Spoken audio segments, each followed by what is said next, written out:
Belle feinte contre Ward. Semaine, Dipu. Feinte tir. Élevé! Pour Kevin Veilleux. Veilleux, belle montée. Coupe par la plaisir. Ainsi seul encore une fois. Il va de la même feinte et cette fois-ci réussit à marquer. Olivier! C'est tiré! Maxime Saint-Cyr! Échappé! Dans le gardien, élevé! Tire! Quel arrêt! d'Étienne Marcoux!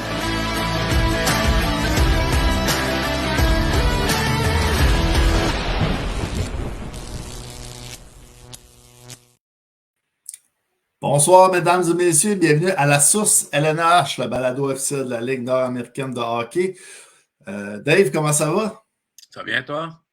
Yes. Aujourd'hui, journée spéciale des transactions. Ça fait un peu bizarre de dire ça, parce qu'à date, on n'a pas eu signe d'une transaction. Je ne sais plus donner de la tête tellement qu'il y a de l'action. Tellement qu'il y a de l'action aujourd'hui.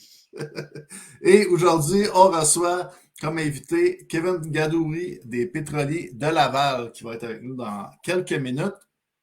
Donc, peut-être dire des petites salutations aux gens qui sont déjà à l'écoute. Jean-Paul Veilleux qui nous dit bonsoir les boys et bonne soirée. Stéphane Dubé, bon show et bonne soirée les boys. On veut un gros trade de Bob. Donc,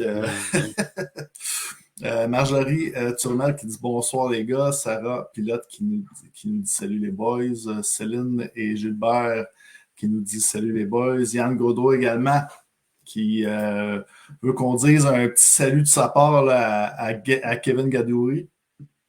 Donc, on va peut-être aller, Dave, avec quelques nouvelles. Le temps que je mette une petite...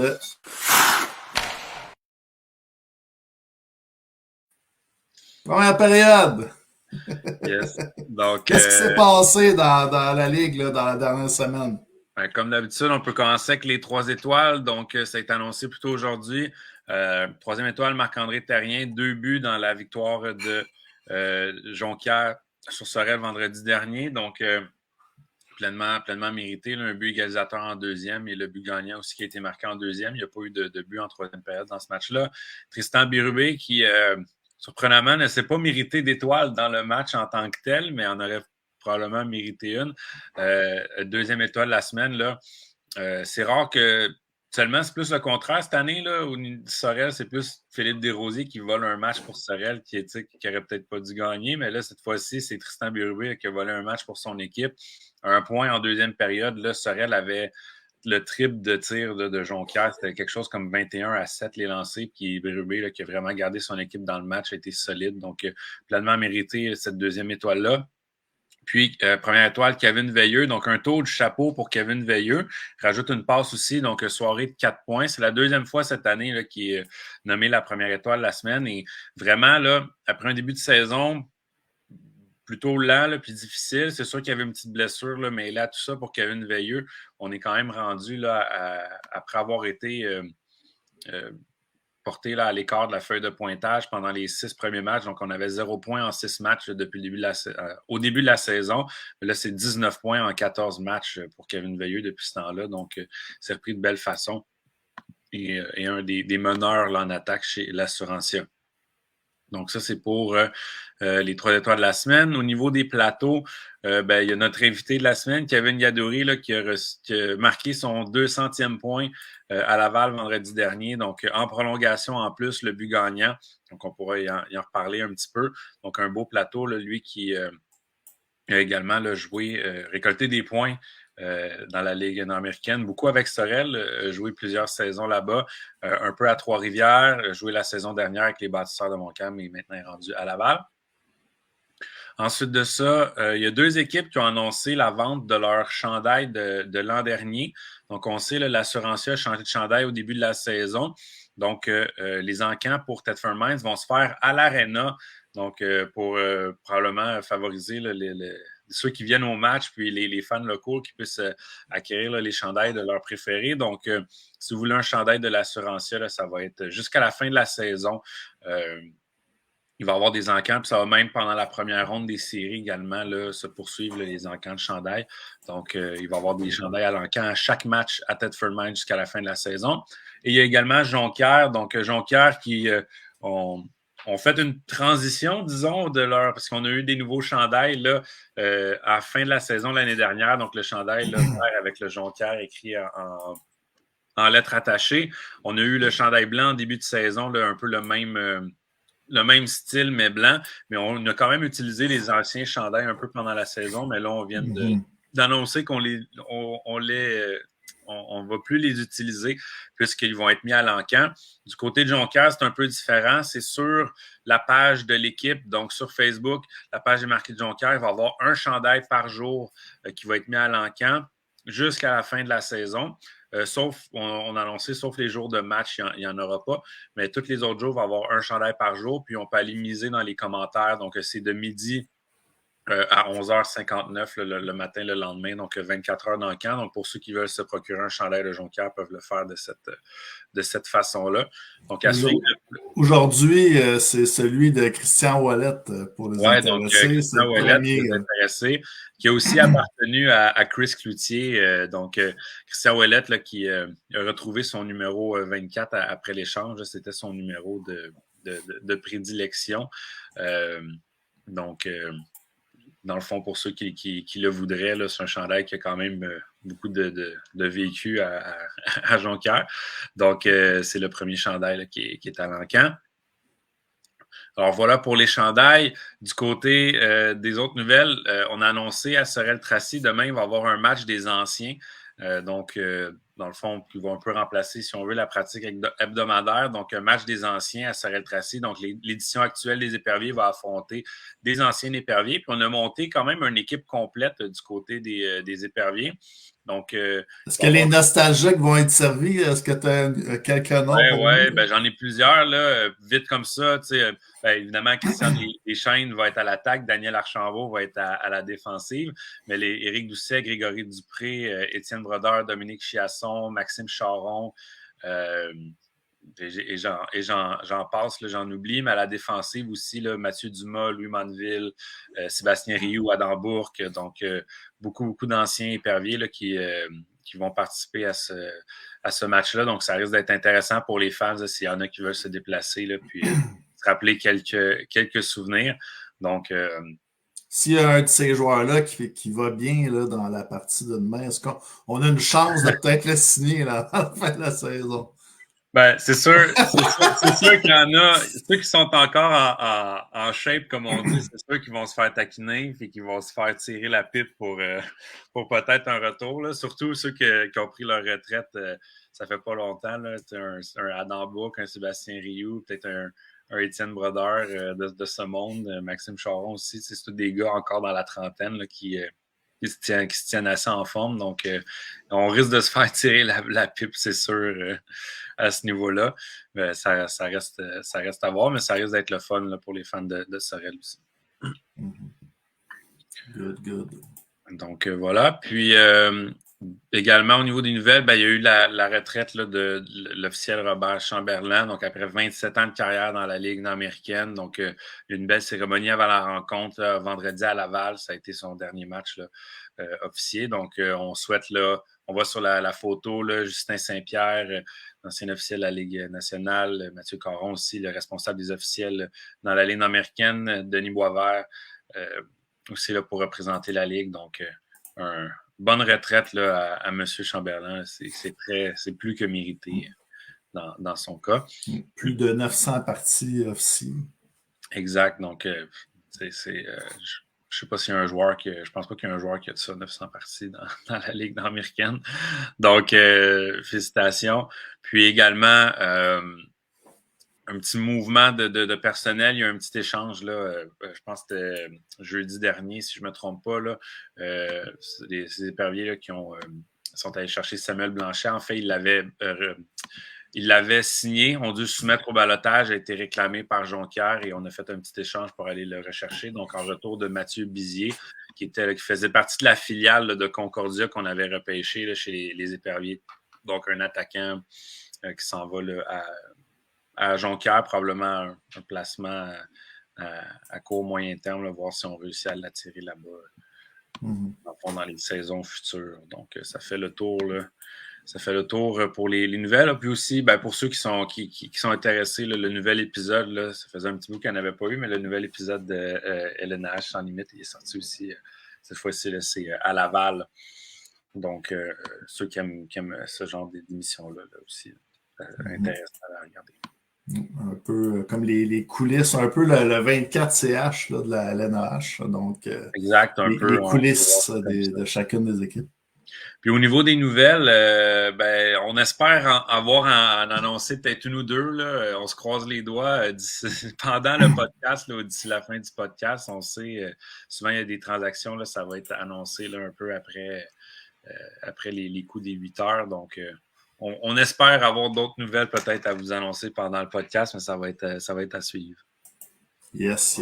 Donc, on va vous tenir au courant. On a un informateur là, au niveau de la Ligue là, qui va nous donner les derniers détails là, si jamais il y a une transaction. Peut-être en profiter là, pour dire que il y a la date limite également là, pour la signature des joueurs de liste là, qui est dans une semaine, soit le 30 janvier.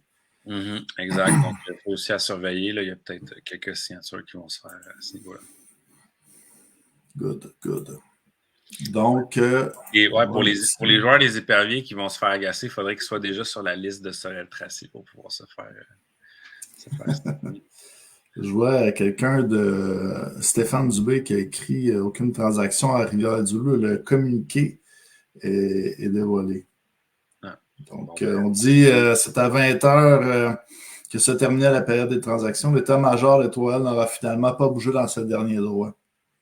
Donc, on explique que le classement serré de la LNH et le coût à débourser afin d'acquérir un joueur va aider à court terme, amène la situation à une situation assez complexe. Dave, est-ce que je t'ai perdu ou...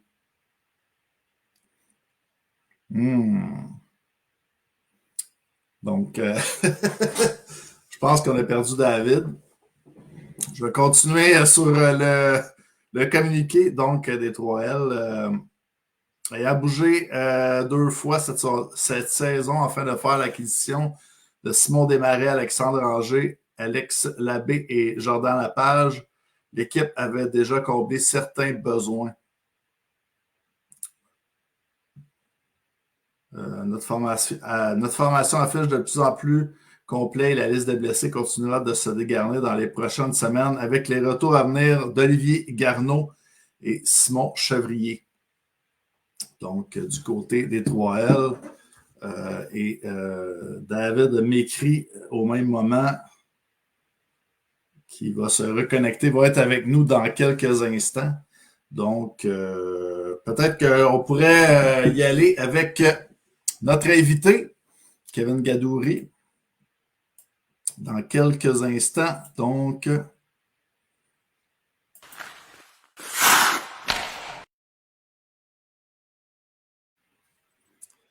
salut Kevin, comment ça va?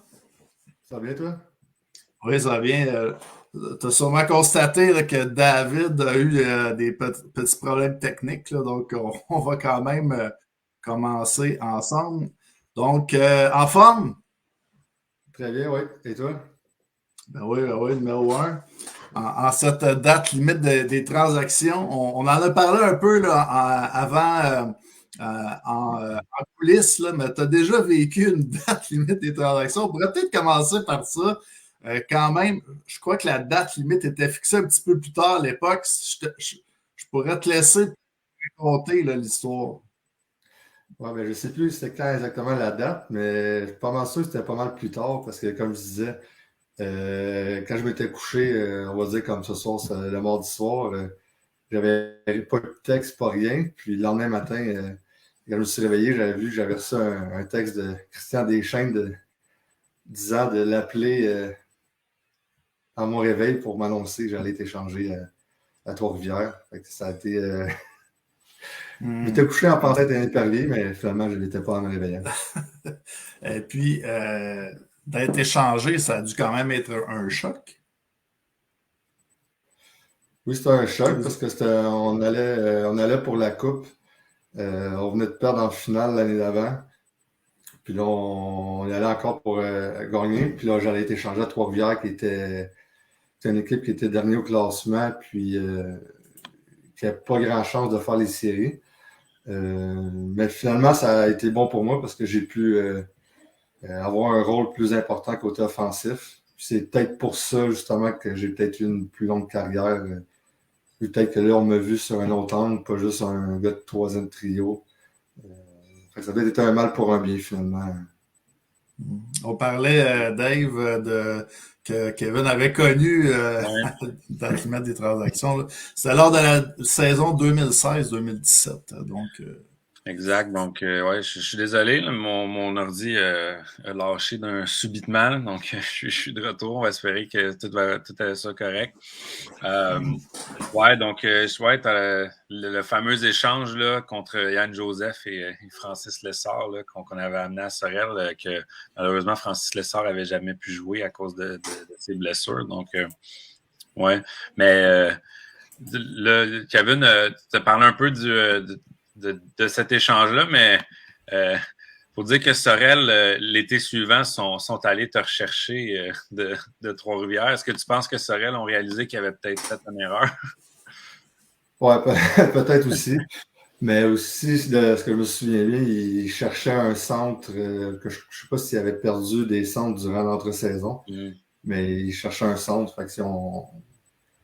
Ouais, ben Yann Joseph. Comme je disais avant, Joseph, je sais pas si Corsi aussi, peut-être. Ah ouais, c'est vrai, Corsi, ouais, il avait pris sa retraite. Puis, comme je disais, vu que là, j'avais joué ces 2 premières lignes à Trois-Rivières, ils ont peut-être vu mon côté plus offensif dans une autre équipe. Ouais, ben c'est ça, mais tu es devenu un des 2 premiers centres à Sorel suite à ça. Tu as beaucoup contribué au succès de l'équipe, là, surtout en série avec Étienne Brodeur. Il y a Loïc Léveillé là, qui est dans le chat là, qui dit Gadou avec toutes ses dents, c'est rare, donc un petit message pour toi. Ouais, quand je joue pas au hockey, j'essaie de la mettre. Là. C'est vrai, Colin, je pense que c'est la première fois que je te vois avec les dents. Ouais, dans le vent, je la mettais pas, Dave. Ouais. C'est bon, ça. Donc, Kevin, on voulait parler pas juste de la date limite des transactions, mais un petit peu de la saison en cours. Tu es maintenant un pétrolier. Puis on va parler un petit peu de ta carrière. Tu as quand même joué en France pendant 5 ans, je crois, avant de ton passage là, dans la Ligue nord-américaine de hockey. Donc, on va en discuter un peu, mais peut-être nous parler là, de ton arrivée là, avec les pétroliers. Comment que ça s'est fait? Tu as commencé la saison dans le Senior 3A avec Trois-Rivières. Finalement, grâce à un échange, là, tu t'es amené à Laval? Oui, exactement. Ben, vu que j'étais à cause les bâtisseurs ils ont été dissous, je me suis ramassé à Thetford. Puis, côté familial et tous les games Thetford et.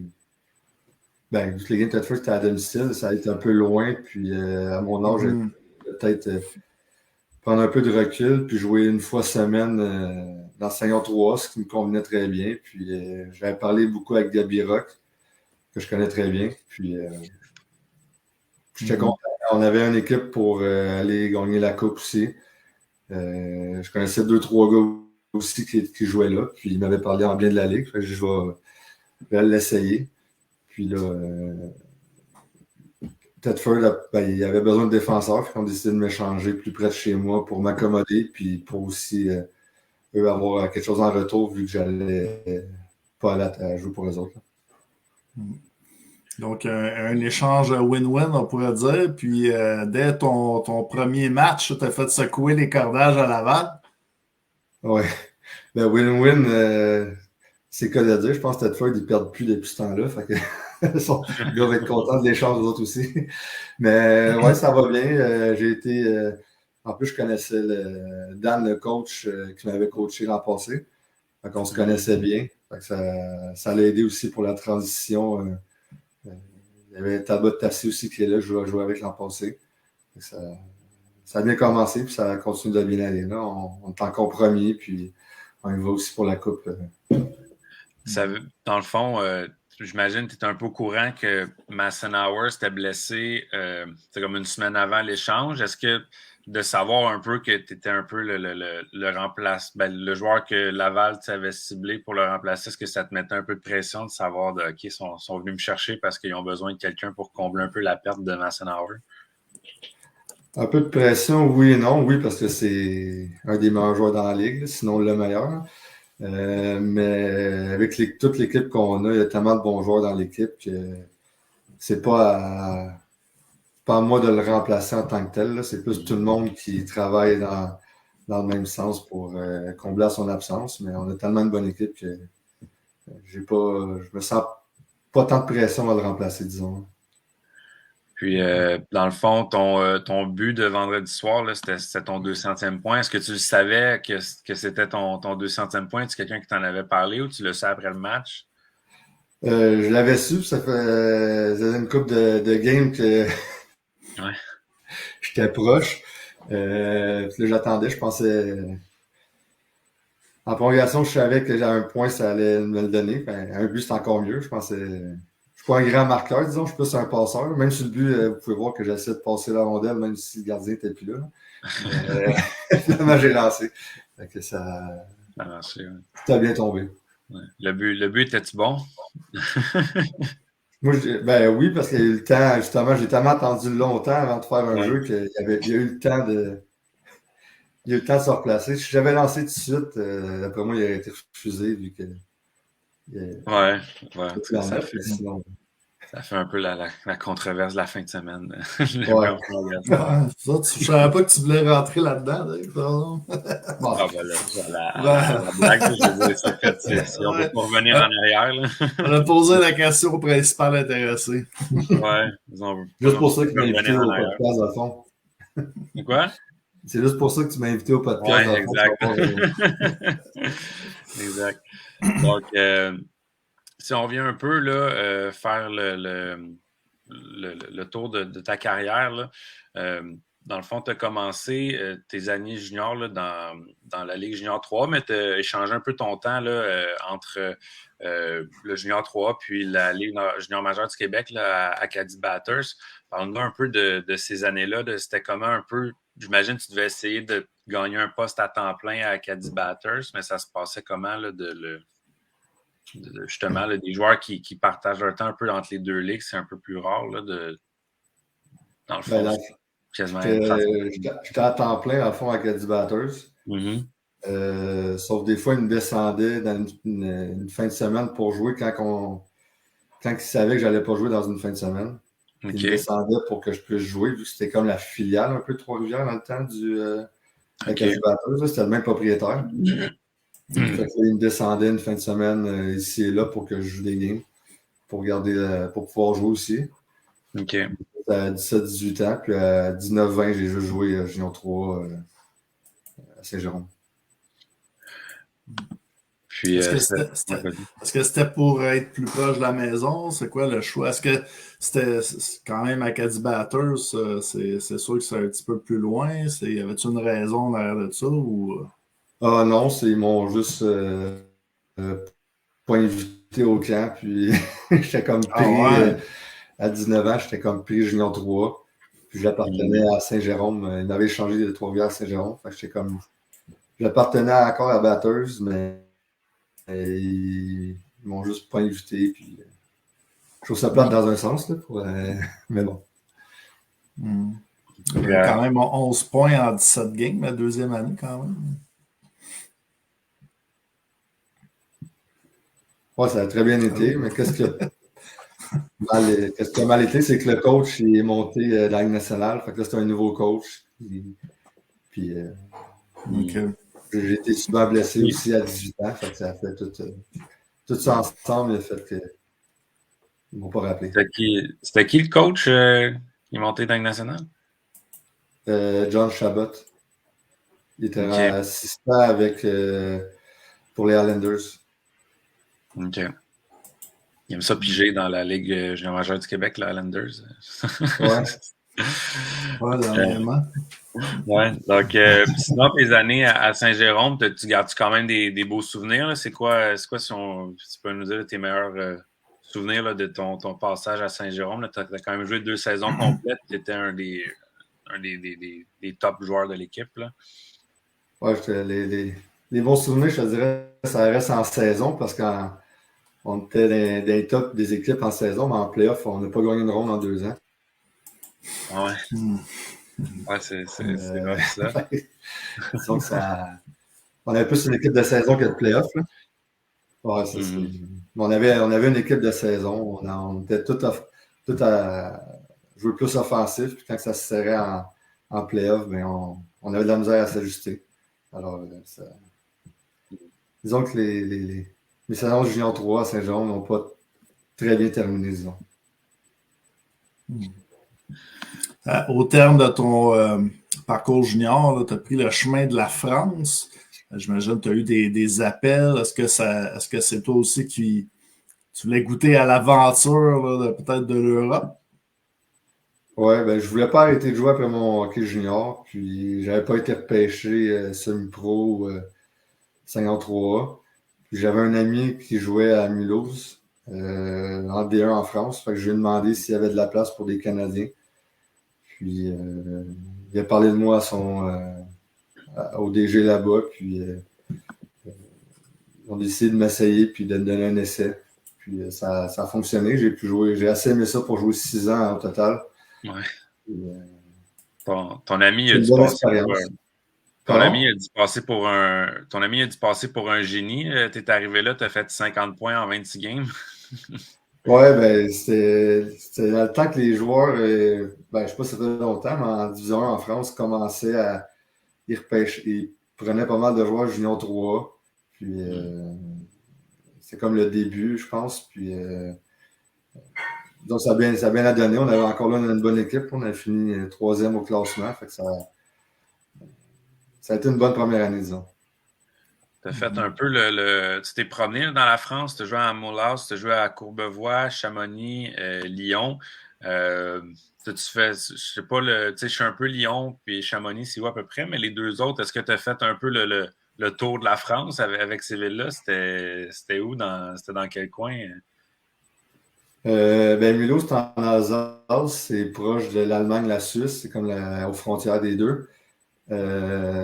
Puis Courbevoie, à fond, c'est en banlieue de Paris. C'est à 10 minutes en autobus. Fait que c'est vraiment à côté. J'ai fait un peu, ouais, comme tu dis, un peu sans faire le tour, mais j'ai vu pas mal toutes les sortes de paysages, disons, de la France. Là, il manque juste le sud, là, mettons Bordeaux ou Anglette. Mais ouais, c'est une belle place à visiter. C'était laquelle? T'habitais ça à Paris quand tu étais que tu jouais pour Courbevoie? Non, j'habitais à Courbevoie, à côté de l'Arena. OK. Mais comme je dis, c'était à... C'est ça que c'était à 10 minutes. Au moins, t'as pu aller te promener, c'était pas trop loin, aller voir des beaux la Tour Eiffel ou une coupe de musée. Là. Ouais, ça c'était... Comme je dis, j'étais à 10 minutes des Champs-Élysées. Fait que c'était... En plus, en D1, tu joues une fois semaine. Fait que t'as beaucoup de temps pour toi, disons, pour visiter. Alors, j'en ai profité. As-tu une place préférée là, dans tout ce que tu as fait en France? Y en a-tu une là, que tu gardes des plus beaux souvenirs? À Chamonix, définitivement. Je voulais rester, dans le fond, mais ça n'a pas donné, disons, côté hockey et tout. Mais sinon, si j'avais à retourner jouer à une place que j'ai joué, c'était à Chamonix. C'est tellement... pas pour rien que les boys ont fait un film là-bas aussi. Là. Ouais. Parlant de ça, c'est Chamonix ou Chamonix, là? C'est Chamonix. Ah, OK. Ils ont fait leur scouting comme il faut, savoir où est-ce qu'ils allaient jouer pour faire le film. Je pense que Joe Fortin pensait la même chose que moi dans le chat. Poser la question, mais on en a eu cœur net. Gadou nous a dit que c'était Chamonix. Sinon, as-tu un petite anecdote là, ou un petit souvenir à nous conter là, de ton temps en France ou dans tes voyages que tu as eu la chance de faire en Europe? C'est quoi là, que tu aurais comme beau souvenir là, de là-bas?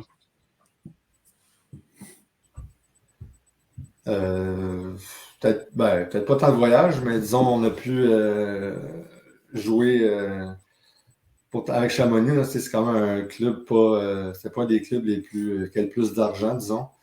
Mais on avait réussi à se rendre en finale de la Coupe de la Ligue contre Rouen.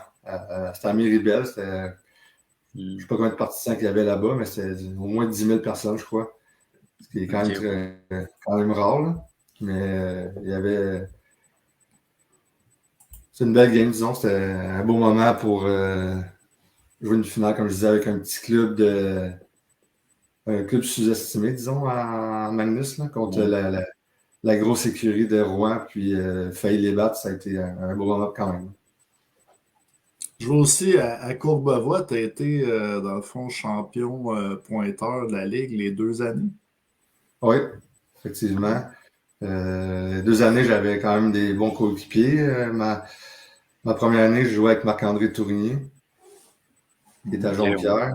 Puis la 2e année, je jouais avec Benjamin Rubin, qui a joué un peu aussi à semi-pro. Puis Julien Tremblay, un autre très bon joueur québécois. Disons que ça a très bien été avec les autres aussi. On a fini avec Ruben Tremblay, on a fini premier, deuxième, troisième de la Ligue. Fait que ça... Tout un trio. Malheureusement, on n'avait pas fait les playoffs cette année-là. Ah ouais? Malgré tout. Donnais-tu comme on a entendu souvent les joueurs là, qui vont jouer en Europe parce que les joueurs du match là, ils recevaient des bouteilles de vin, fromage, whatever. Est-ce que tu as quand même reçu une coupe de trucs comme ça là, pour tes performances quand tu étais là-bas? Ça, c'est plus dans les tournois de pré-saison, je dirais qu'il y a ça. En saison, de mémoire, il n'y a pas rien de ça. Des fois, en pré-saison, il y a comme des tournois une fin de semaine. Il y a 4 équipes, tu joues tes 3 matchs. Puis là, il y a des joueurs du match qui donnent une bouteille de vin ou quoi que ce soit. J'en ai eu quelques-uns, oui, mais en saison, non, il n'y a pas... il n'y a pas ça, non. Au terme de ton parcours en France, là, on peut voir là, que tu t'es fait repêcher en 2015, 8e au total par les Éperviers. Puis tu as commencé avec les Éperviers la saison suivante. Est-ce que c'est quelque chose qui se travaillait un peu, que tu voulais revenir au Québec? Puis il y en a qui en ont profité là, pour sauter sur l'occasion pour t'amener à Sorel? J'étais encore indécis de retourner en France ou revenir. Je discutais avec 2-3 équipes pour peut-être retourner. Mais à l'âge que j'avais, j'hésitais aussi à revenir pour avoir une carrière aussi, retourner à l'école, pour faire un DEP, puis jouer. Puis il y avait plusieurs équipes dans semi-pro qui m'avaient écrit. Fait que j'ai pris la décision de... Faut dire LNAH, c'est une ligue pro. La ligue nord-américaine. Oui, mais dans le temps, c'était pas LNAH. Mais voilà, LNH. Puis quand j'ai été repêché pour les Éperviers, ben je suis revenu. Excuse-moi, je suis arrête pas, je suis meilleur ligue. Ah, c'est ça. Il y a Stéphane Dubé qui dit réponds à ton chat, Gadou.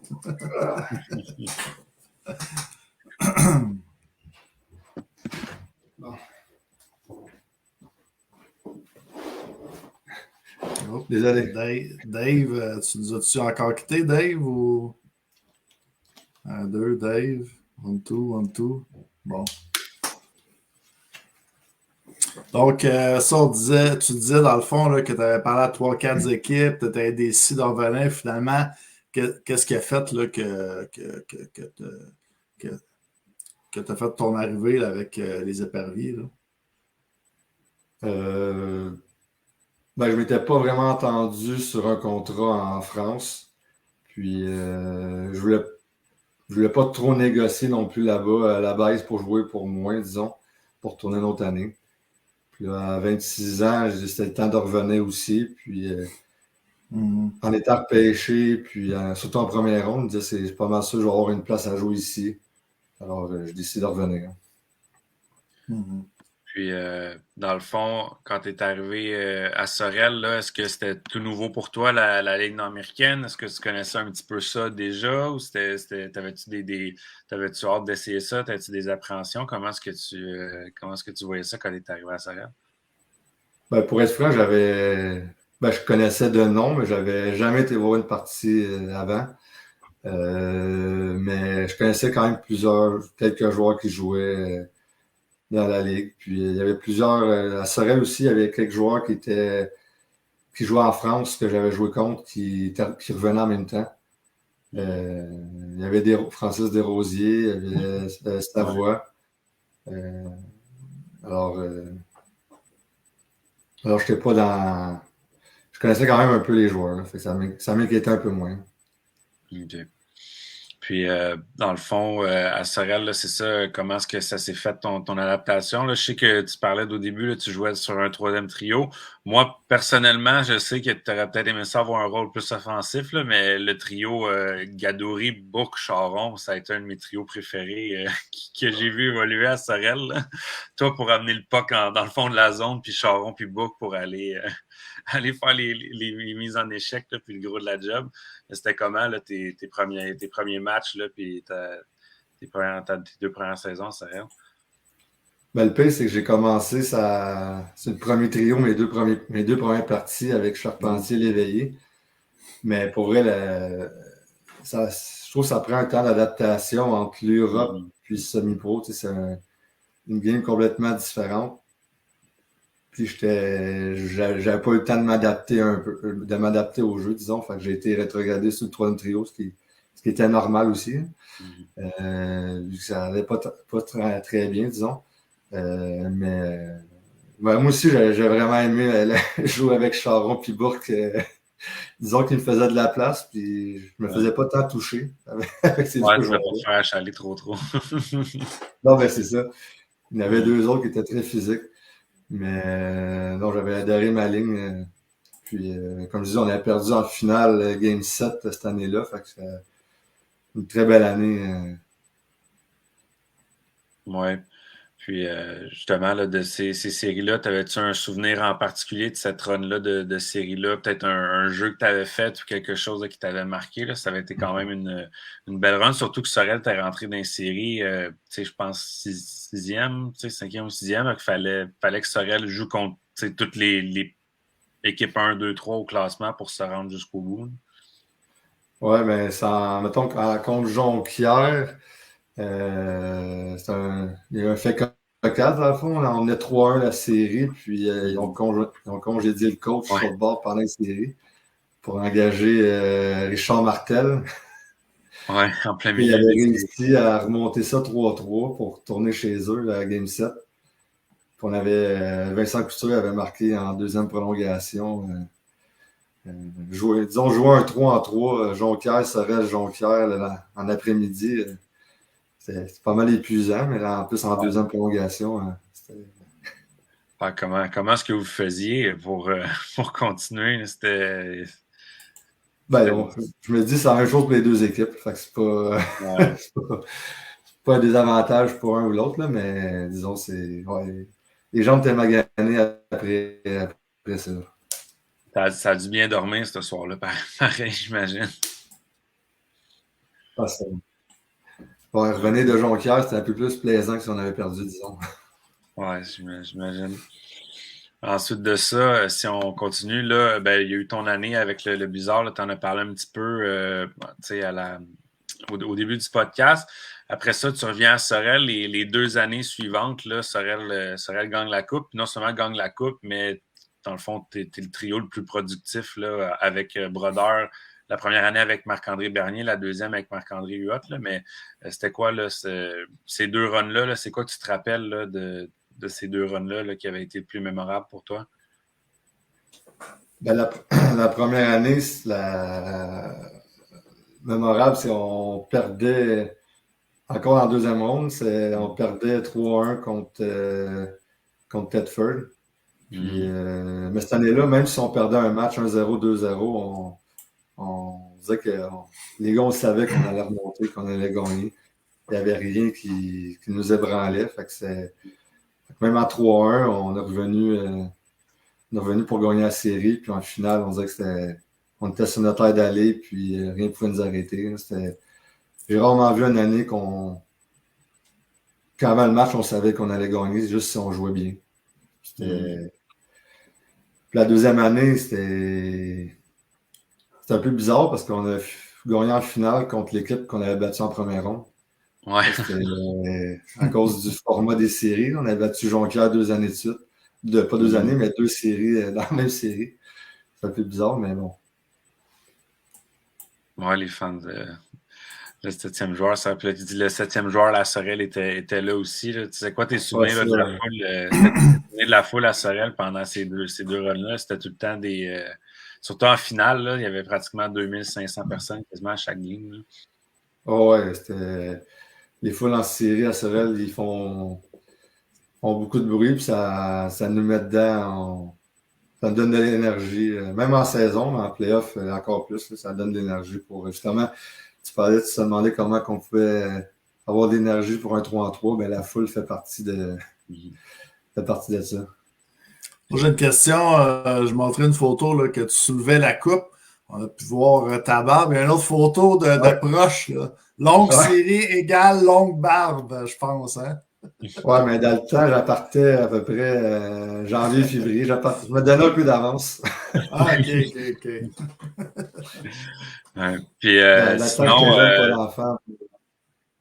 Ouais.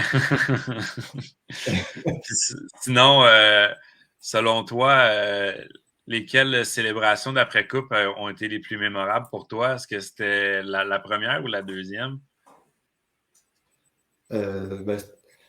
La première, c'est sûr. C'est la première que tu gagnes. C'est la première fois que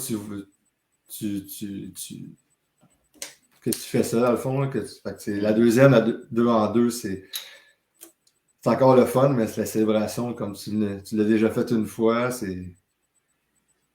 Comme je disais, en plus, c'est un peu bizarre vu qu'on venait de battre l'équipe qu'on avait déjà battue. Fait que c'est un peu moins de cachet, disons, d'avoir soulevé la coupe. Ouais, mais ces deux séries-là contre Jonquière, l'année suivante, le premier match de la saison, c'était contre Jonquière. Il y a eu une bataille générale. Penses-tu que c'était pas mal à cause de ça que pendant les séries, de jouer 2 séries complètes contre la même équipe, en série, les émotions peuvent jamais trop déborder parce que faut que tu fasses attention, tout ça. Est-ce que tu penses que ça avait joué un gros rôle là-dedans, le fait que tout ce qui s'était accumulé pendant ces 2 séries-là, ça avait un petit peu débordé? Je n'avais pas pensé, mais c'est vrai que. Oui, mais sûrement. En plus, comme ce jeu, je me rappelle, il y avait un joueur, je ne sais plus qui, avait rentré dans le gardien en début de match. Fait que sûrement que là, ça. La petite étincelle qui manquait c'est ça. Yannick Paquette s'en était un petit peu pris à toi là, dans le scrum. Là. Ouais, c'est. On s'aime bien à ce temps. Ouais. Ouais. En avez-vous reparlé quand tu es arrivé à Laval ou c'est juste des choses qui arrivent au hockey? Fait que... Non, c'est des choses qui arrivent. Avec le temps, comme tu dis, l'émotion d'avoir joué 2 séries contre, puis il y avait des débordements, mais rien qui dépassait la limite, disons. Fait que tout était fait correctement. Bon, puis, as-tu une petite anecdote là, de la victoire, là, quelque chose qui s'est passé ou lors des célébrations? Là? L'anecdote de célébration de la 2e coupe, je me rappelle, sa glace Suot en faisant son tour, il avait cassé la coupe sur la glace en deux morceaux, il fallait la recoller. Mm-hmm.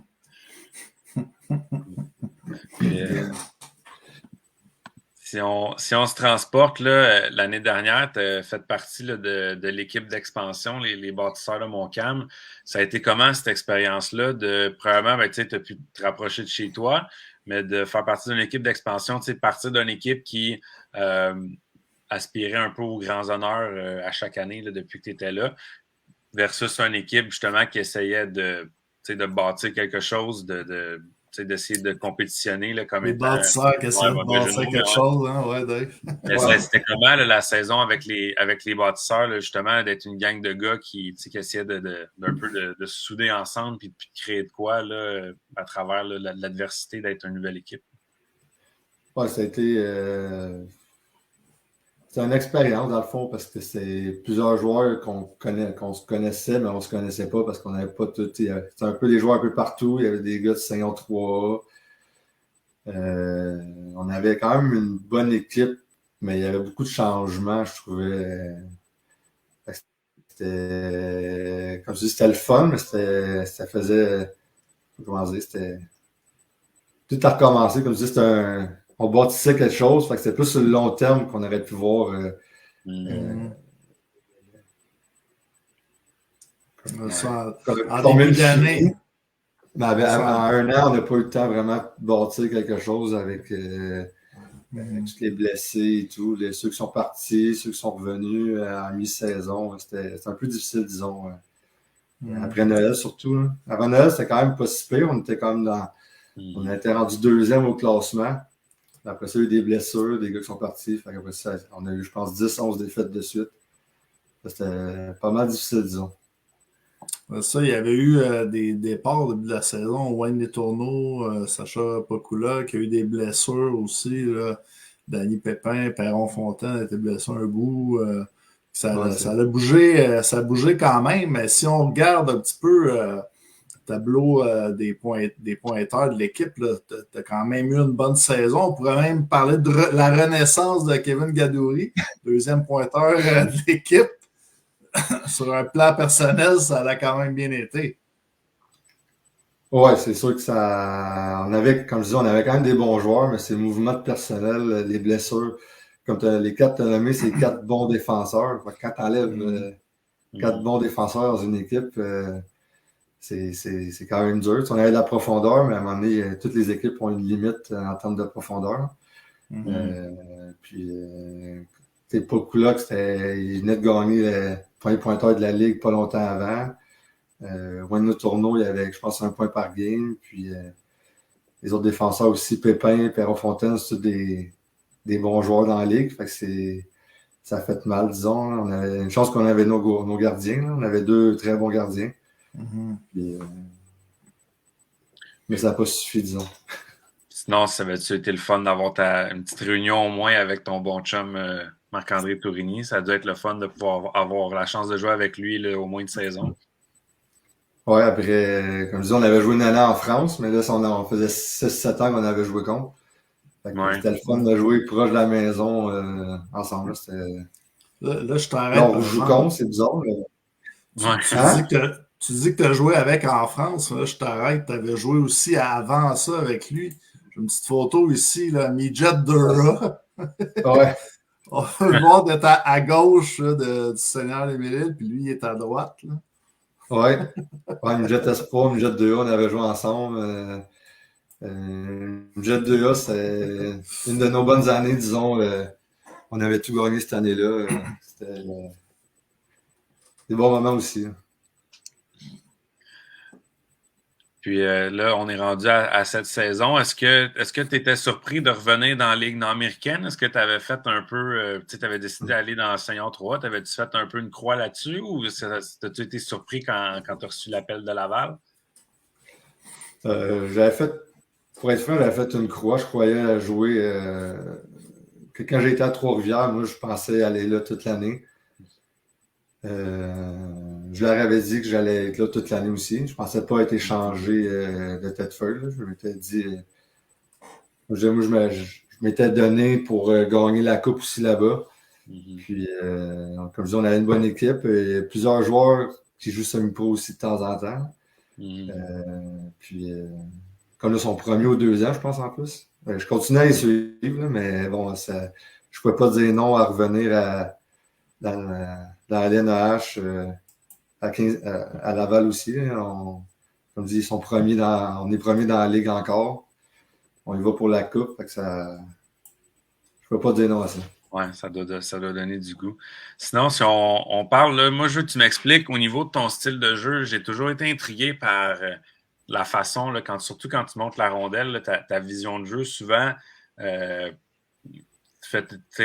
surtout quand je te voyais plus quand tu jouais à Sorel, là, mais tu sais, tout le temps faire des passes, des fois, quand on est comme le gars, il est derrière toi, il est dans ton angle mort, mais tu le vois pareil. Parle-nous un peu de ton style de jeu, comment ça se passe un peu dans ta tête quand tu montes la rondelle, quand tu regardes un peu c'est quoi les options. Parle-nous un peu de comment tu fais ça. J'ai toujours été impressionné par ta vision du jeu. Je sais pas comment l'expliquer, là, mais là, tu parles surtout sûrement avec Brodeur dans le temps, j'imagine. Là. Ouais, tu sais, surtout Brodeur parce que tu jouais surtout avec lui, là, mais en général, tu avais toujours le don un peu de me faire des montées à l'emporte-pièce, puis après ça, tu trouvais comme le gars qui fait la passe, qui était comme la troisième option que personne pensait que la POC irait à lui, puis ça créait une opportunité de marquer. Ouais, c'est peut-être un point fort, mais une faiblesse aussi en même temps, c'est que je cherche plus la passe que de lancer, disons. Fait que je regarde pas assez le but. Fait que je regarde plus autour pour faire des passes. Fait que c'est peut-être pour ça aussi, avec le temps, j'ai eu je me suis donné cette vision-là, disons, vu que je regarde peut-être moins le filet. Peut-être que Gadou est peut-être bon dans les mathématiques aussi, Dave. Là. Ouais. Naturellement. Comment ça? C'est comme le mime avec il se promène avec la rondelle, puis t'as comme les équations qui passent. C'est ça. Exact. Mais pour revenir, comme je disais, surtout avec Brodeur, quand tu parlais de Sorel, lui, on dirait qu'on se voyait sur la glace. On se voyait pas, mais on se voyait. Ça a été très facile. C'est très facile de jouer avec lui, puis ouais. Je regarde ce que j'ai Joannette marqué. C'est exactement ça. Ouais. Pour vrai, j'ai lancé. J'ai lancé. Hein? T'as pas remarqué que le gardien était à terre. Tu regardais pour la passe, puis là, peut-être du coin de l'œil, tu as fait « Ah, Colin, le gardien est à terre, m'a lancé. » Ben, pour vrai, j'ai lancé. Je savais pas que le gardien était... Je pensais que le gardien était dans son but. J'ai même pas... Va falloir que j'améliore ça à 35 ans. Ouais. Mais tu as quand même eu pas mal de succès avec ton style de jeu avec les années. Fait que tu sais, c'est pas juste un défi. Ouais, j'ai des petites photos, Dave. On y va avec ça? Yes. Donc, j'ai scruté ton Facebook là, à la recherche de petites pépites non compromettantes. J'ai quand même sorti la photo Midget 2A avec Marc-André Tourigny. J'en ai d'autres. En France, j'ai trouvé des petites photos là, que peut-être me dire, mettons, ici, tu as été visité, c'est où ça? Hey boy. Ça, c'était à Valence de mémoire. OK. J'étais avec mes parents. Alors ça, c'est avec François Delisle. J'avais un ami que je connaissais avant, que j'avais joué contre. On avait été ensemble à Mulhouse. On a fait un voyage en France. Et j'ai une autre petite photo ici avec un canon. Je ne sais pas si c'était inspiré par les Blue Jackets de Columbus ou. Ça serait pas pire, ça, par exemple, peut-être à Laval, un canon. Ouais, c'est. Un Jonquière.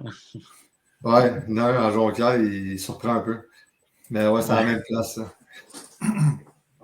Yes. J'ai aussi. Ici, il y a eu un match. C'est un match contre les 4 Chevaliers. Je pense que c'est un chandail des Éperviers. Il y avait eu un match de ça à un moment donné. Oui, après, de mémoire, après la première coupe, on avait été, les Éperviers, on avait joué un match contre les 4 Chevaliers. Tu sais qu'on sait très bien que Renaud Lefort, c'est un fan. Il a même été président de la Ligue 1 an ou 2. Ouais. Alors, ça, c'était un peu avant ça. Fait que c'est une belle expérience. Disons que c'est dur de frapper à la balle. Ouais. La fast pitch, là, c'était. Bon, on a eu 2 coups sûrs dans ce game-là. Ah ouais, t'en avais-tu un? Non. J'ai une autre photo ici. Il va falloir que tu m'expliques là, les Gadouris. Ça fait une équipe familiale, quoi? Ouais, c'est un tournoi à chaque été à Sainte-Béatrix. C'est un tournoi familial pour toutes les équipes. Il faut que ça soit de la même famille ou relié à la famille, dans le fond, hein, un mari de la cousine ou quoi que ce soit. Fait que c'est toutes des gadories où mes oncles, mes cousins, mes cousines. Chaque année, ça doit faire 6-7 ans qu'on le fait. Là. Puis, quand même la fun, là, c'est une belle fin de semaine. Une petite photo ici avec la montagne derrière. Ah, ça, c'était quand je jouais pour Lyon. On avait joué un match extérieur contre Grenoble. Hors Classique concours. extérieur. Ouais, pour une game hors concours. Encore Richard Martel, c'était contre lui, il était coach de l'autre côté. Ah ouais. Donc, on peut voir, je pense que c'était au mois d'août. On est tellement haut dans la montagne qu'il fait quand même froid. Mais ouais, ça devait être une très belle expérience, un match extérieur. La glace, c'est quand même pas si pire. Et peut-être une petite dernière ici. Ça doit être drôle. Je ne sais pas c'est où. On dirait un tunnel de glace. C'est à Chamonix. C'est un tunnel de glace. Ben, c'est comme pas une petite ville, mais c'est comme ouais, peut-être une petite ville creusée dans la glace souterrain. C'est souterrain. Fait que c'est Colin. quand même le fun, ouais. Pas de danger que ça s'écroule ou Ouais, c'est c'est ça. solide? Non, ben c'est juste sur le bord, là, c'est pas. Mais ouais, Ça doit être spécial. J'en avais un autre ici, une petite photo là, sur la plage, je trouvais, avec le. Je sais pas si c'est un vrai monsieur en arrière. Là, mais... ouais, à Hawaï, ça. C'était. Ah ouais. Avec les Ah, tu me rappelles des beaux souvenirs. Hein? C'est rare que je vais voir mes anciennes photos Facebook. Hawaï, quand même. Ouais. Fait que c'était les petites photos, gars, c'était pas super que ça. Mais non. Des souvenirs. J'étais pas inquiet. Valence, les Alpes, Hawaï, on s'est promené. Ouais, ben ouais. Un globe trotteur. C'est ça que le hockey fait aussi, dans le sens on joue au hockey, mais ça nous permet de voyager partout, voir d'autres pays, voir d'autres cultures. C'est un peu pour ça que j'étais parti en France aussi. C'était pas... oui, pour le hockey continuer, mais aussi, tant qu'à être là, ça te permet de voyager. Puis... Ouais. Avais-tu la chance d'avoir une coupe de pays d'Europe avec ça? Oui, j'ai été au Portugal, en Espagne, Allemagne, Suisse, Pays-Bas. Quand même pas mal. Bonne trolley. Ouais. Ben, tout est proche en plus là-bas. Fait que c'est pas. C'est se rendre là-bas qui est le plus dur après ça. On y va avec les petites questions en rafale, mon Dave? Yes, donc question en rafale. Première chose qui vient en tête. Donc, on va commencer. Ton premier souvenir au hockey, donc première fois que tu aurais eu des patins dans les pieds ou un bâton de hockey dans les mains, c'était quand? C'est quoi qui te vient en tête? C'est sur la patinoire au chalet de mes grands-parents. Sur le lac, dans le fond, ils faisaient toujours l'hiver pendant le temps des fêtes. On allait là, puis on allait patiner, jouer au hockey. Ben, jouer au hockey comme un peu avec la même famille que pour la balle molle. Ouais. Là. On jouait tout au hockey. Oui, exactement. Bon, à Sorel, tu as toujours eu le numéro 27. Je ne sais pas si c'est ça là ton numéro fétiche, mais dans le fond, c'est pourquoi la raison là, que tu avais le 27 ou si ce n'était pas ton numéro fétiche, c'était lequel et pourquoi?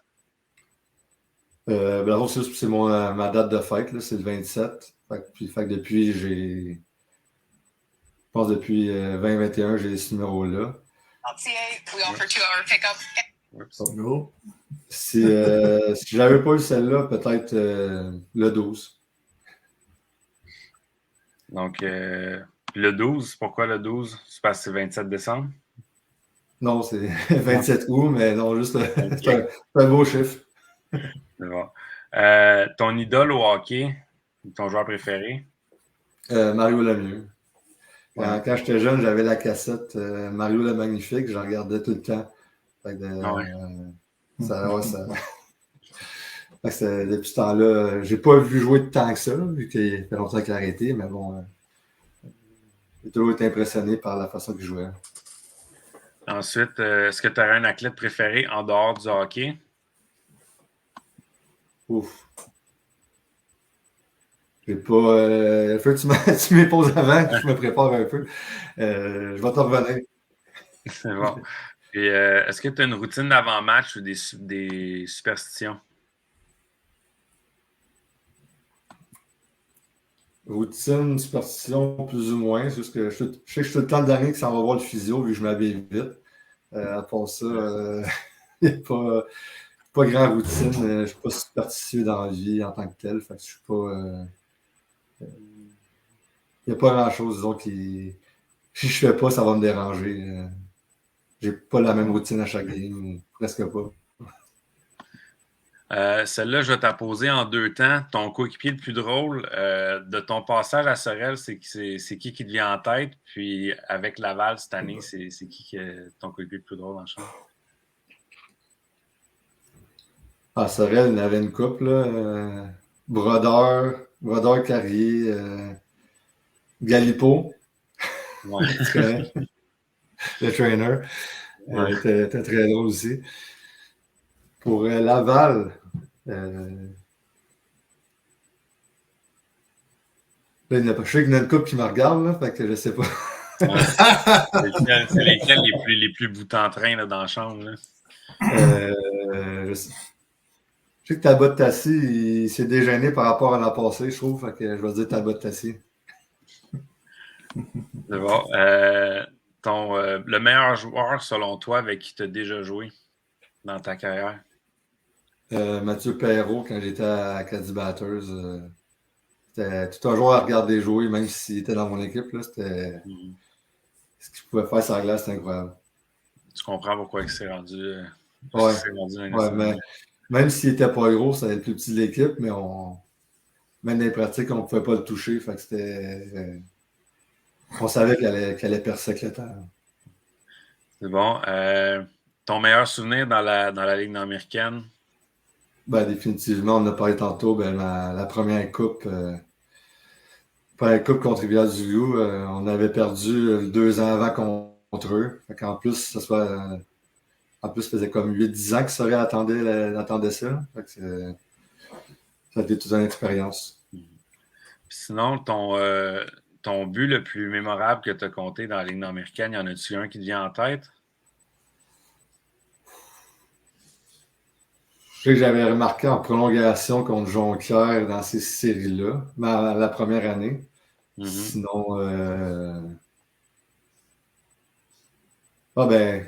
contre Rivière-du-Loup, en finale, la dernière game, je pense qu'on menait 3-1 en fin de match, puis j'avais marqué le 4e but pour comme sceller la rencontre. Ça a été.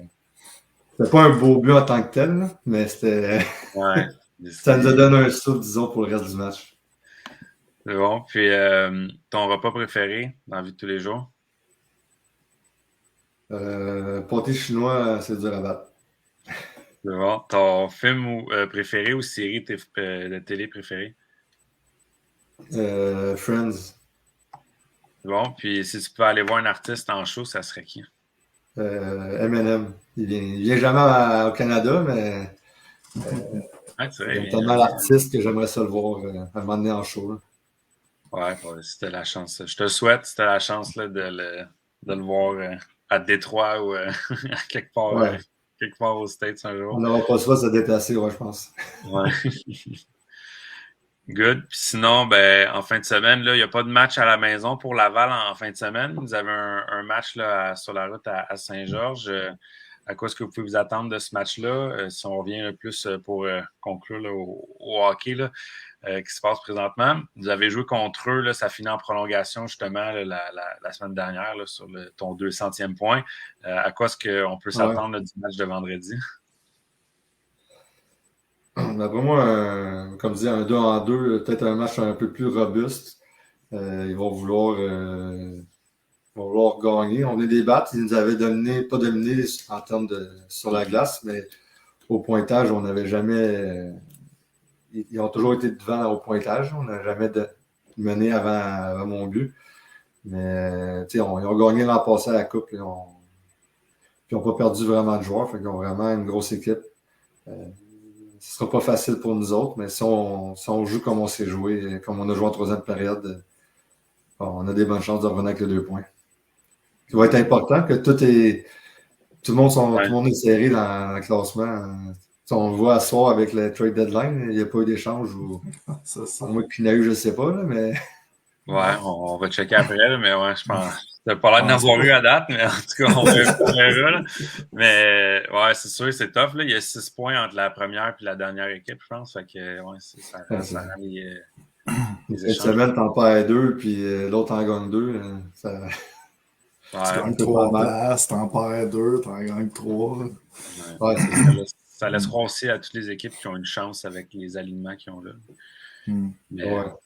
C'est bon. Puis une dernière petite question aussi. Dans le fond, si tu avais en fait, tes impressions des fans de Laval, tu as déjà joué souvent à Laval contre Laval, mais là, de jouer pour Laval à Laval, c'est quoi tes impressions là, des fans de Laval maintenant que tu fais partie de leur bord? Ben, disons, j'aime bien ce côté-là parce que quand tu joues contre, tu as tout le temps des fatigants, je dirais, qui sont derrière le banc, qui sont là juste pour éclairer le banc adverse. Fait que quand tu joues à Laval, tu les entends pas. C'est quand même Puis sinon, si tu avais un mot justement pour les fans là, qui vous supportent depuis le début de la saison, là, puis qu'il y a quand même des très belles foules à Laval là, cette saison, là, depuis que la Ligue nord-américaine est revenue à Laval, que ce soit avec les Prédateurs dans le temps ou des Pétroliers maintenant, là, c'est la plus belle moyenne à date qu'ils ont là, de partisans par match là, depuis ce temps-là. Donc, si tu avais un mot pour les fans là, jusqu'à la fin de la saison là, pour vous supporter là, puis jusqu'aux séries, ce serait quoi? Ben, ce serait de continuer à venir. Comme tu dis, avant, c'était rare qu'il y avait des 1000 personnes. Là. Il y a 1004, 1008. Puis ça nous donne de l'énergie pour gagner. T'sais, on est premier, on y va pour la coupe. Fait que c'est de pas nous lâcher, de continuer à venir. Puis on va essayer de continuer à vous donner un bon show pour donner pour votre argent. Yes, sir. Super. Ben, merci, Kevin Gadouri, de ton passage sur le balado ce soir. Ça fut très intéressant, instructif. Et on va te souhaiter une bonne fin de saison avec les Pétroliers. Ben, merci beaucoup. Bonne soirée. Yes, merci beaucoup d'être venu. Kevin Gadouri, des Pétroliers de Laval. Salut! Salut.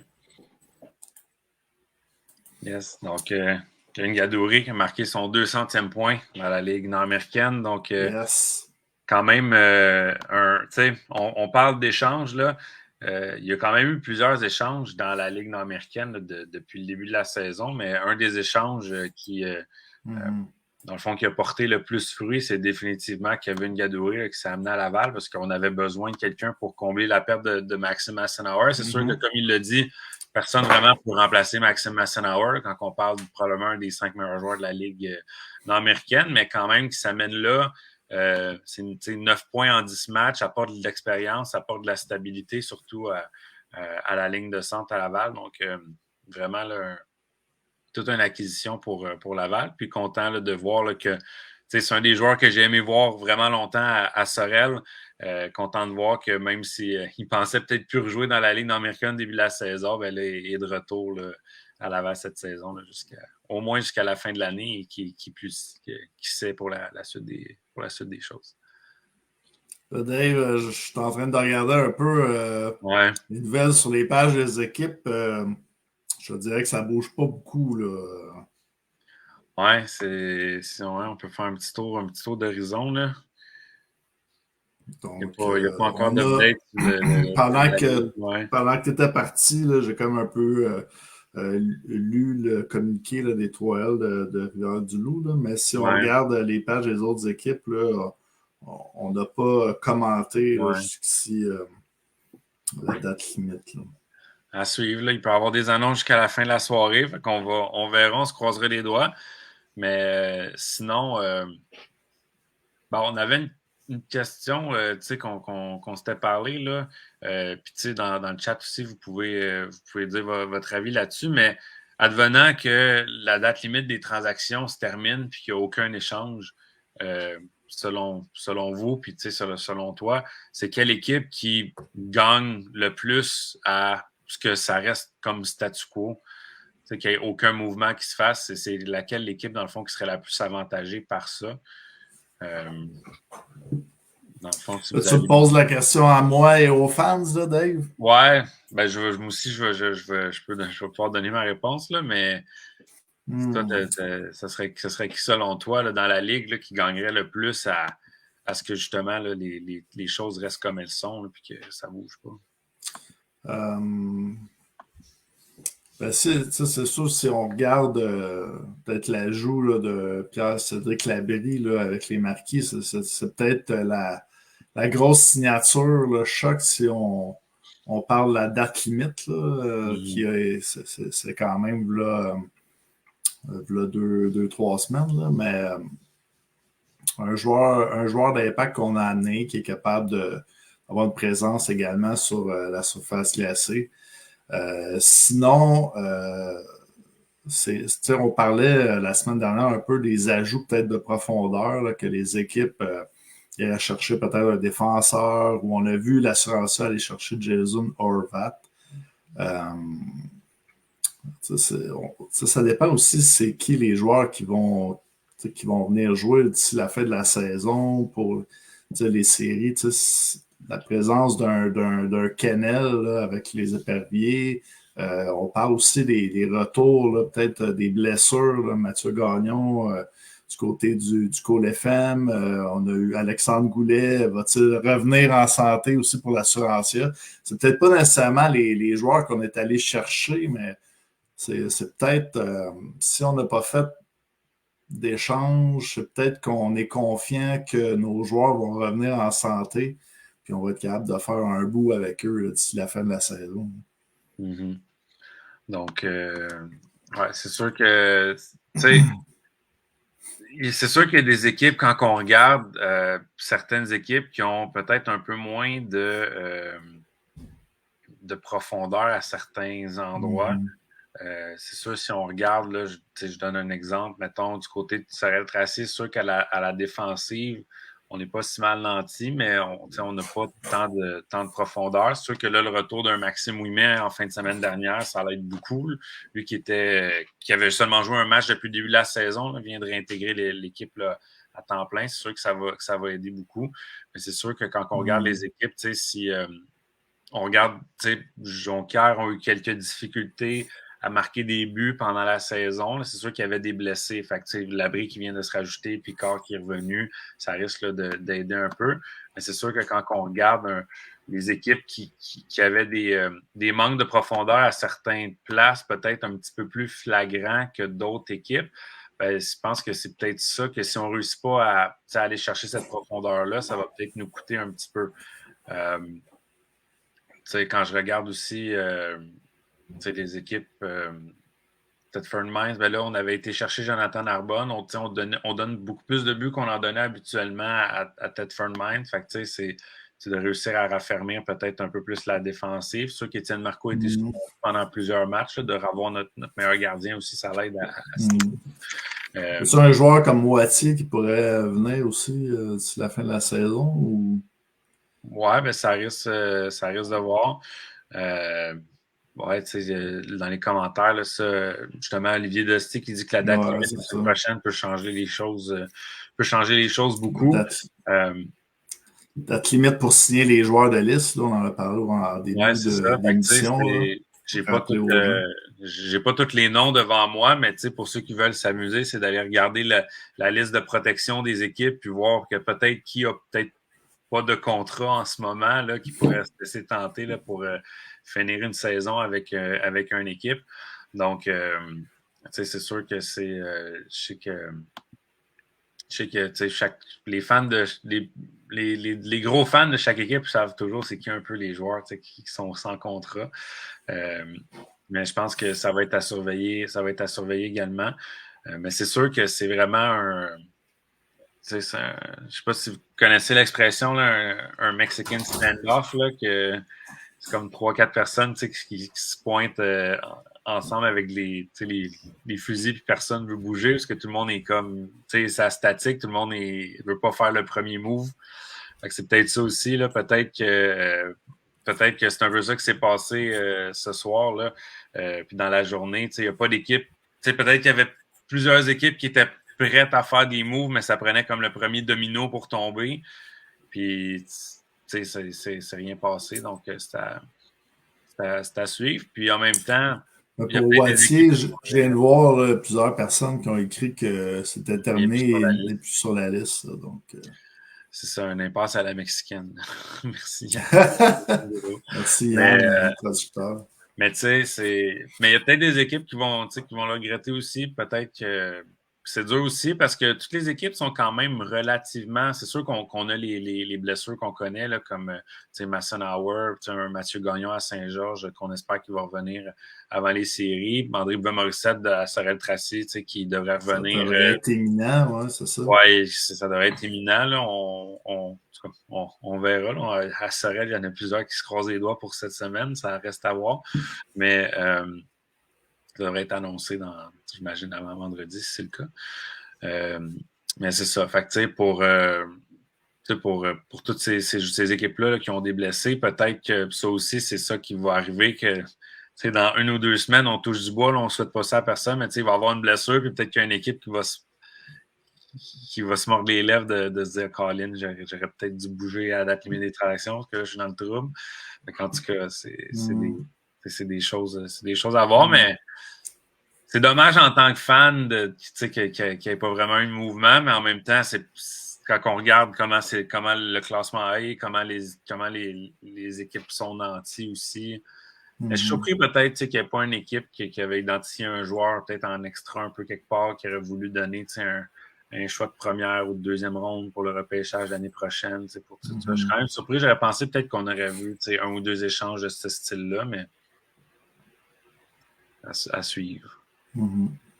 Donc, c'est sûr, avec la parité aussi, que de retourner à 6 équipes, qu'est-ce que ça va amener? Là, on regarde le classement qui est tellement serré.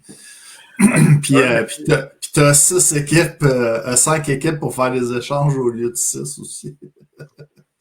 Pourquoi? T'as un directeur général de plus à parler pour faire des échanges. Ouais. L'année passée, quand il y a 7 équipes, là, mais c'est sûr que en ligue à 6 équipes, il y a moins de partenaires là, pour danser, comme on dit. Exact. Mais tu sais,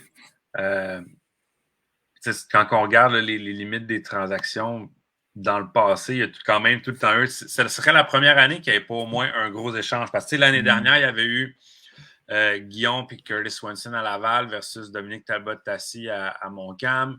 L'année d'avant, il y avait eu Pocolok à Jonquière contre Yannick Riendo. Quand je parle des gros échanges. Il y a eu la signature de Jonathan Joannette à la fin de la saison. Mais ça, c'est ça. C'était des joueurs de liste. Ouais, c'est pas une transaction. Mais au niveau des échanges, là, je regarde, je sais qu'au niveau du Sorel, des années qui ont gagné la Coupe, là, en 2018, il y avait eu le gros échange qui avait envoyé Marco Charpentier à Trois-Rivières contre Marco Cousineau puis Marc-André Huot. Donc, ça avait été là, une grosse échange cette année-là. Sinon, si je regarde, là, j'essaie de voir vite là, ce qui se faisait là, dans les années précédentes. Ouais, ça, si originalement, on est habitué de peut-être voir les équipes de d'autres circuits essayer de se pacter un club là, en vue d'une fin de saison. Là, mais... En fait, l'année en 2019, il y avait quand même eu Jean-Michel Daou qui était allé à Laval avec Antoine Arsenault. Jean-Michel Daou, dans ce temps-là, était encore un joueur dominant dans la ligue. Donc, il y avait quand même eu des échanges. L'échange de Kevin Gadouri pour Francis Lessard puis Yann Joseph, là, ça avait été un gros échange, là, ça aussi. cette année-là. Si je regarde là, les autres échanges qui s'étaient faits, il y avait les droits de Mathieu Brisebois aussi qui s'étaient fait échanger. Dans l'échange de Kevin Gadoury, on oublie, il y avait aussi les droits de Mathieu Brisebois qui était allé à Trois-Rivières. Mathieu Brisebois là, qui est rendu un des meilleurs joueurs. Il y avait eu l'échange aussi en 2017. Il y avait eu Francis Trudel contre Loïc Lacasse à Jonquière. Donc ça aussi, c'était un gros échange qu'il y avait eu. Mais ouais, c'est sûr que dans les années, quand il y avait 8 équipes, c'était plus facile. Il y avait eu, en 2016, si on revient loin, là, mais Kevin Veilleux qui avait été échangé à Cornwall, Maxime Ouimet, Dave Starinki, Karel Saint-Laurent qui avait été échangé à Sorel contre Charles Fontaine, Brett Angel, puis Francis Desrosiers. Donc, l'échange qui avait amené Desrosiers à Laval, qui était un joueur là, vraiment important là-bas pendant beaucoup d'années. Fait que, c'est sûr que quand il y a 8 équipes, ça bouge plus.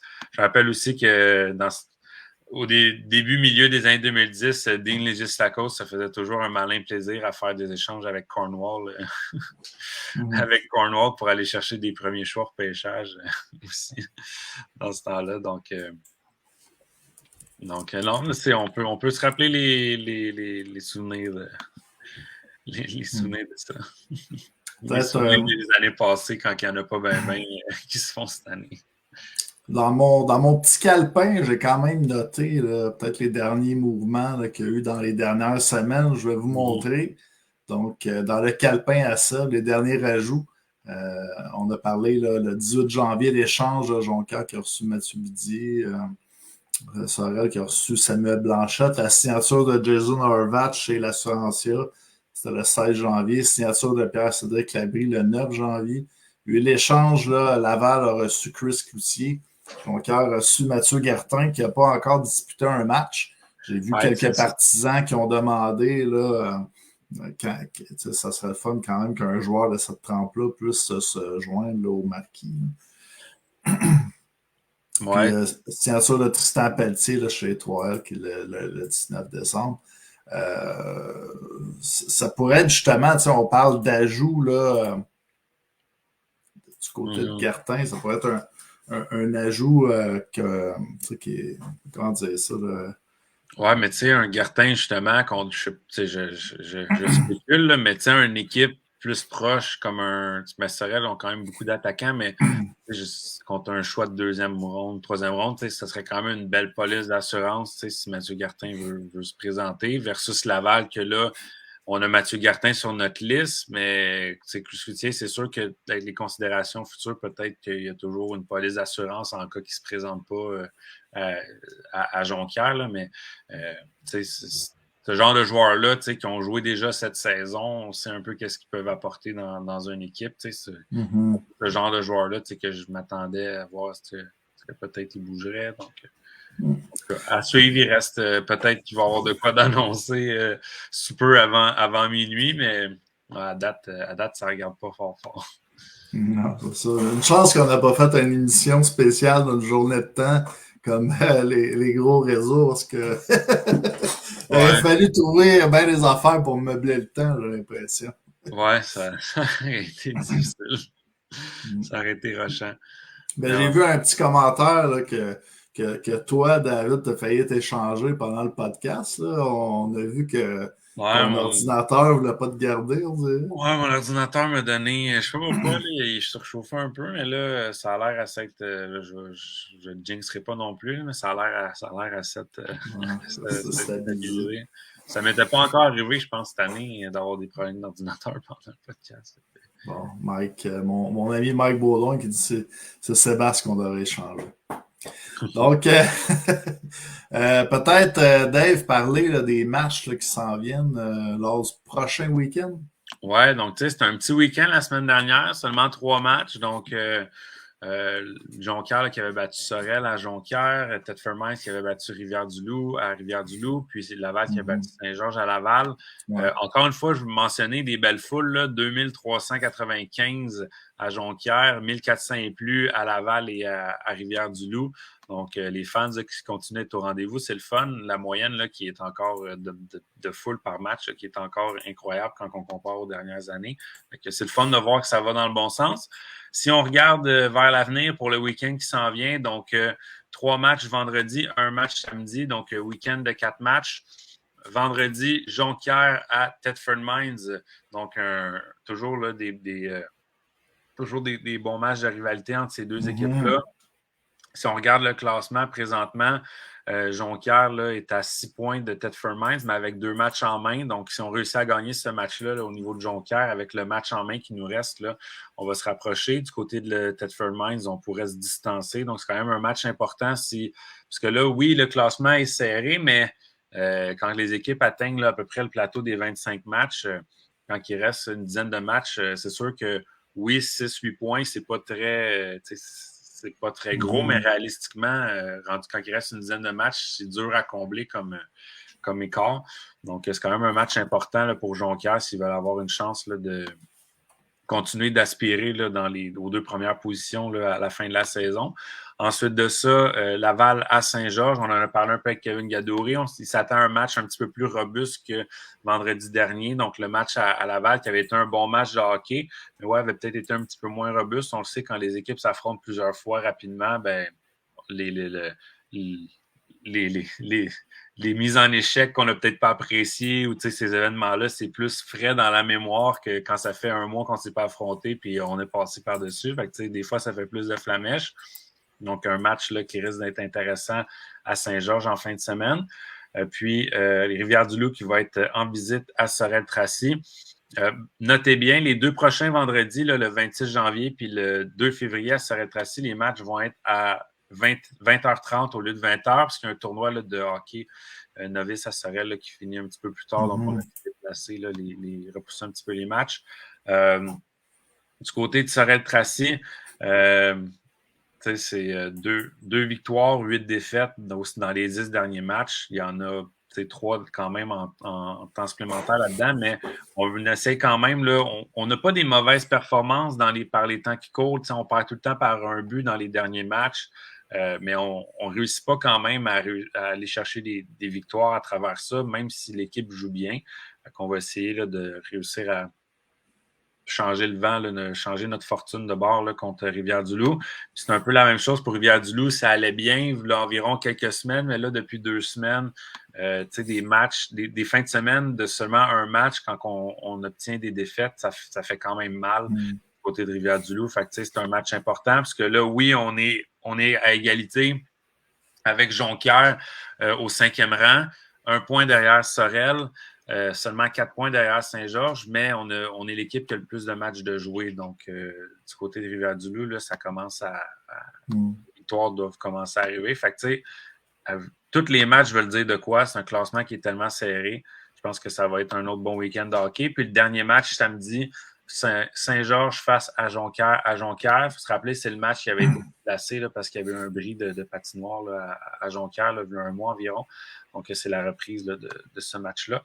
Donc, un autre bon match, là, un samedi soir à Jonquière, là, c'est toujours des grosses foules là-bas. Ça risque d'être beaucoup d'ambiance. Donc, un bon match à suivre. Donc, j'ai hâte de voir là, ce que ça va donner comme week-end. Là.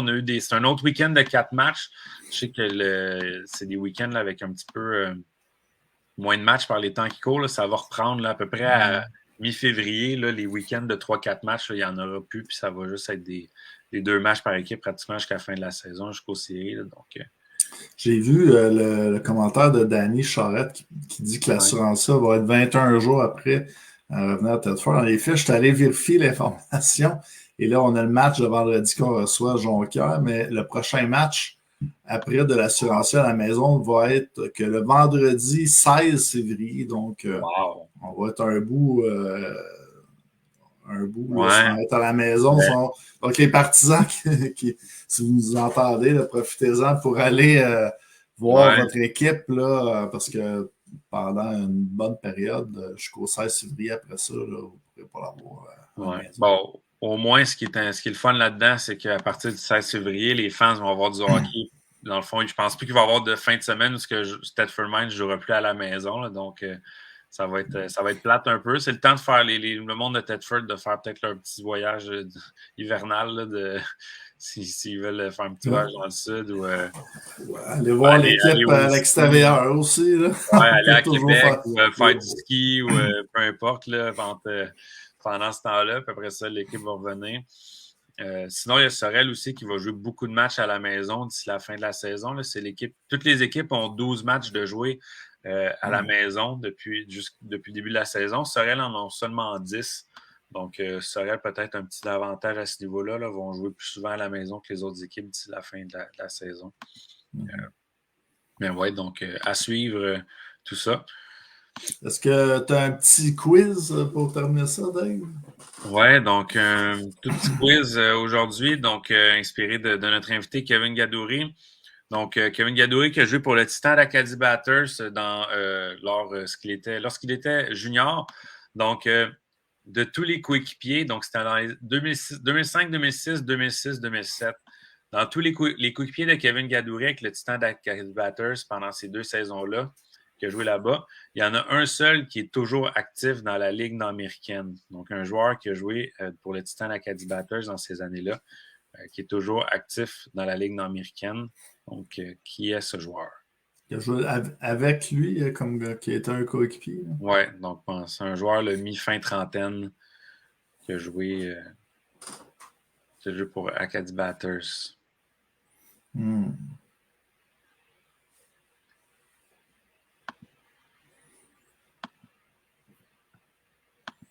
Donc, les gens à la maison, je pense que je vais avoir besoin d'aide sur celle-là. Ouais, donc, pensez là, aux joueurs juniors.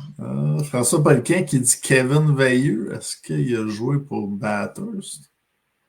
Non, il n'a pas joué pour Bathurst. Christophe Lausier. Peut-être joué pour Bathurst, mais pas dans ces années-là. Ouais, là. c'est ça. Christophe Lausier, il a joué pour Bathurst. Christophe Lausier a pas joué pour. Non? Oui, Christophe Lausier a joué pour Bathurst, mais pas en même temps. Non, pas en même temps, un peu après. Donc, 2010-2011, Christophe Lausier a 32 ans. Là, Gadouri, lui, en a 35, je pense.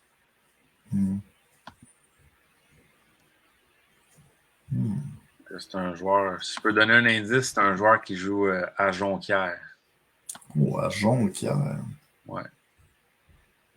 Il est tough un peu parce qu'il n'a pas joué très longtemps à Acadie Batters.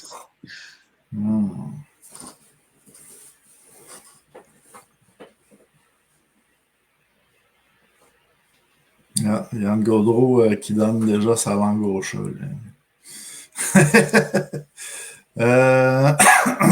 OK. Donc, un joueur qui a joué... Gabriel Verpass, c'est un bon guess, mais Gabriel Verpass est un peu plus jeune. Ouais, plus jeune. Jonquière. Les joueurs actifs. Un joueur qui a été repêché dans la Ligue nationale de hockey. Ouais. Dans ces années-là, Alexandre Picard, il n'a pas joué pour Batters. Non, puis il est un petit peu plus vieux.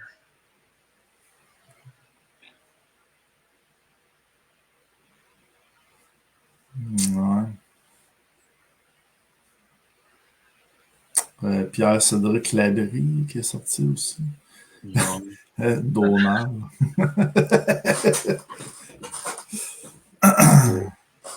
Beauregard, a joué avec Thomas Beauregard, là, a joué avec Gadouri, mais il n'est plus dans la Ligue nord-américaine.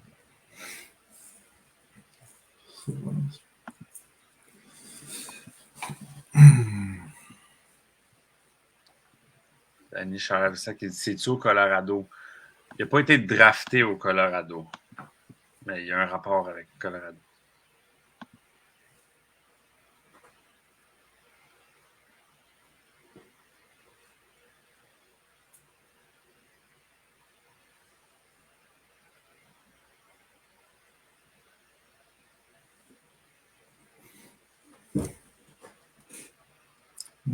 Christian Ouellet.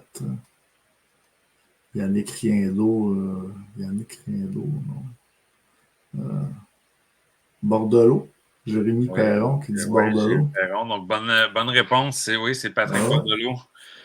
Donc, qui a été repêché par le Wild du Minnesota, mais qui a joué avec l'Avalanche du Colorado dans la Ligue nationale de hockey. Je me souvenais pas qu'il avait joué avec Batters. Ouais, mais c'est pour ça qu'il était tough, parce que Batters. Je le vois avec les Foreurs, là, mais. Ouais, mais il n'a pas joué beaucoup de matchs à Batters. Ah, ok. J'essayais d'être tough, mais j'essayais de trouver une question là, pour le quiz. Mais ouais, donc il avait quand même fait 19 points en 17 matchs. Quand même, Bordelot, dans le temps du junior, c'est quand même un très bon joueur. Il était très tough, puis il était capable de mettre des points sur le tableau. Quand même capable de le faire aussi dans la Ligue américaine, mais dans le temps, probablement une des raisons pour avait été repêché. Ouais, c'est une petite balle courbe, ça, c'est bon, ça, mon Dave. Ouais, donc il avait joué, pour ceux qui suivent beaucoup le hockey junior, Patrick Bordelot avait plus joué avec les Foreurs de Val-d'Or pour la majorité là, de son temps. Donc voilà. Good. Sur ces belles paroles, sur ce bon quiz, sur cette belle courbe, on va dire un gros merci à notre invité Kevin Gadouri qui était très généreux ce soir. Donc, Kevin Gadouri des Pétroliers de Laval. Malheureusement, une date limite des transactions qui a été peu fructueuse pour nous. Donc, on n'a pas eu grand-chose à se mettre sous la dent, c'est-à-dire rien. Donc, mais quand même, on a eu du fun. On a pu avoir, on peut dire qu'on a vécu d'eau fraîche et d'espoir et d'eau fraîche. Tout ça, d'amour et d'eau fraîche, mais d'espoir dans notre cas. On va se coucher sur notre pain. Ouais, c'est ça. Sur ce, on va se souhaiter des bons matchs là, de la Ligue nord-américaine le prochain week-end. 4 matchs là, à l'horaire, Dave, tu l'as dit. Et l'assurancière qui est son prochain match là, vendredi, on ne rejoue pas avant le 16 février pour les partisans. Oui, donc c'est le temps d'y aller en grand nombre parce qu'il y en a qui vont s'ennuyer s'il manque celle-là. Yes. Donc, finalement, j'aimerais remercier tout le monde sur le chat là, qui a été présent avec nous ce soir, en grand nombre encore une fois. Donc, désolé les partisans, malheureusement. Mais on va sûrement avoir de l'action en fin de semaine, une bonne histoire, quelque chose qui va arriver là. La semaine, dernier week-end, ça a été le plus controversé. On va voir ça va être quoi le prochain week-end. Donc, on va pas se souhaiter de malheur, mais on va se souhaiter de l'action, par exemple. Ouais, mais ça, il y en a tout le temps. À chaque week-end, il y en a. Fait que, on peut toujours compter là-dessus. Yes. Sur ça, donc, bonne soirée tout le monde et faites attention à vous. Retour à la maison. Au revoir.